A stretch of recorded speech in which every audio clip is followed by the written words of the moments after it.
Hey guys, Matt Allen here. Welcome back to Tactical Bassin. What I want to do today is help you guys through the summer to fall transition. This is a very difficult time of year for some anglers. It's the best time of year for other anglers. So what's the deal? Why is it so good for some people? Well, the trick is that fish are bunching up. And we've already talked to you guys about this. But what I'm going to talk to you about today is some key baits as well as key times of day and locations to help you maximize your time. You know they're bunching. They're going to get bunched up more and more and more, bigger and bigger schools of fish as fall goes on. But right here during the transition, it already starts. Now, first off, how do you know if your lake is in transition? Well, it's pretty simple. If you have good electronics, turn your electronics on, keep an eye on your water temp. When it starts crashing, the transition is beginning. If you're on the shore or you don't have good electronics or you have no electronics at all, very simple. It was 93 degrees here yesterday, but when I came out here this morning, I had to wear a heavy hoodie. That is the transition. If it's still hot, but you're getting cold nights, you're there. It's time.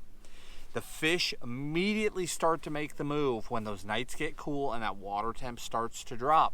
They start going to those deeper edges. They start bunching up, getting ready to start pushing bait fish. So we've already talked to you about deep cranking and square billing and topwater and all these different things, but how do you put all that together? Well, here's the deal. If you want to chase reaction fish this time of year, reaction fish being topwater, crankbait fish, etc., early and late in the day is typically key. This is the time of year where that traditional bass fishing comes into play, where you want to get out there early. I was on the water at first light this morning, took a little bit of time to get into some fish, but ultimately started catching them on the crankbait. So early and late, you focus on that reaction. And cranking is my preference. I was throwing a DD22, standard fare for this time of year. But the two that I did the best on, Berkeley Dredger. That's an interesting bait. It's a louder bait. And it's a strange sound. It's almost a tinny sound. It doesn't sound like other crankbaits. High pitch, very loud, very sharp dive angle. But was very, very happy with that bait and getting great success on it. And then the other one, smaller, was the 5XD. And what I was doing is I was using these as a 1-2 punch, because this time of year, these fish are so active, they're so mobile, that you don't know exactly where they're going to be. I know where they were a few days ago when I went back to the same area. I didn't know if my fish should be up there in 3 to 8 feet of water, 3 to 10 feet of water, or if they were going to be out in that 10 to 20 feet of water. So I came in prepared with both on 2 different rods so that I could quickly locate fish. What I found is that as I would run the 5XD down, I would get bit right on the upturn, and they were missing. They were just slapping it. That told me that those fish were coming from deeper water and they were shooting up to get it right at the end, because right before you make your upturn is the spot where the crankbait is the deepest in the cast. So that's when I went to the dredger and started getting them. Lo and behold, the fish were just out just a little bit deeper, and I'd throw that bait out, get it down to bottom, and I was spending more time in the strike zone. That's the beauty of multiple baits, multiple dive depths. You're able to dial in exactly where those fish are. Now, early and late in the day, that's the game. But my favorite time of day is not super early and super late. This time of year, here's a trick for you.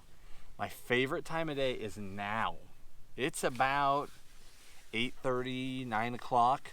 Now until about 11 o'clock is my favorite window during the transition. Something magical happens during this window. Shadows happen. So early in the morning, everything is dark. And that's why those fish scatter out and they feed, they get aggressive. But once that's over, the fish will start to bunch up. And what happens is the sun starts coming up, and that big shadow that's everywhere just starts sucking in tighter and tighter. Now, every lake is going to be different. On your lake, you may only have shadows under docks. You may have a bunch of boulders and you'll have shadows, little shadows, right on the edge of every boulder. You may have big bluff walls like we do on this lake, where the bluff itself will be shadow And you'll have a a slope like this where everything is shady or everything is sunny, but I go find another bank that's faced the other way and everything is shady. So as that sun is coming up, the shade line that started out, 500 yards offshore starts creeping in, creeping in, creeping in, creeping in, creeping in. And next thing you know, there's only 3 or 5 or 10 or 15 feet of shade right up against the structure. That's when it's go time. Because all those fish that are scattered out feeding draw right back in. They get in that shade. They do it for comfort. They do it because they can ambush better in that dark area. They can see really well into the light, so they'll sit in the shade and look at the light. The 2 baits that I like for that window, this is one of the few times that I truly enjoy finesse fishing. I love it. The 2 baits that I do the best with are going to be a shaky head, straight tail worm, and then the finesse jig. Not complicated. Be nice if it'd stop sticking. There we go. Finesse jig. Now what I do with those is I tend to find fish with the shaky head. I fish it fast, throw it up dirt shallow, shake it down, and let it fall down slope. And I spend a lot of time shaking, just trying to draw a bite. If I find fish, again, this time of year, they tend to be grouped up. Not always, but they tend to be. So once I start getting bit on the shaky head, I set it down, and I go right back to that finesse jig, and that's how I get my better bites. Now, it's not always better bites. Sometimes I catch little rats on it. Sometimes those little guys, their eyes are bigger than their stomach, and they go after a good meal. But the finesse jig will typically get a better bite. And what I like about it, and why I'm using it this time of year, is that the fish are still in transition. That's a literal thing. We call it the summer to fall transition, but it's a literal thing. The fish are in transition. They're leaving summer patterns, heading to fall patterns. We're caught up somewhere in the center there. So that phenomenal jig bite, that phenomenal deep crank bite, that phenomenal square bill bite, that stuff is all coming. It's going to get better and better and better and better. But if you find it on the front end, you find fish that maybe haven't been seeing it and they're willing to eat it. And that jig, we all know jigs get big bites. That's reality. But by going to the finesse jig, I'm downsizing. So I can go to lighter line, lighter rod, and I'm going to be getting more bites. This isn't the time of year where I want to be throwing a 3/4 ounce or a 1 ounce jig on 20 or 25 pound line. This is the time of year where I want to drop down, get finesse-y, throw that jig on 10, 12, 15 pound line on a lighter, more sensitive rod. And when I come across a big one, it's still a big enough profile that they'll take the shot, but it's a small enough profile that the little guys will too.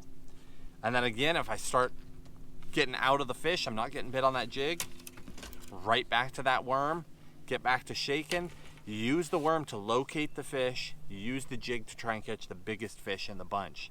And then early and late in the day, you use that crankbait, or if it's your preference, spinnerbait, chatterbait, topwater, all those different reaction baits.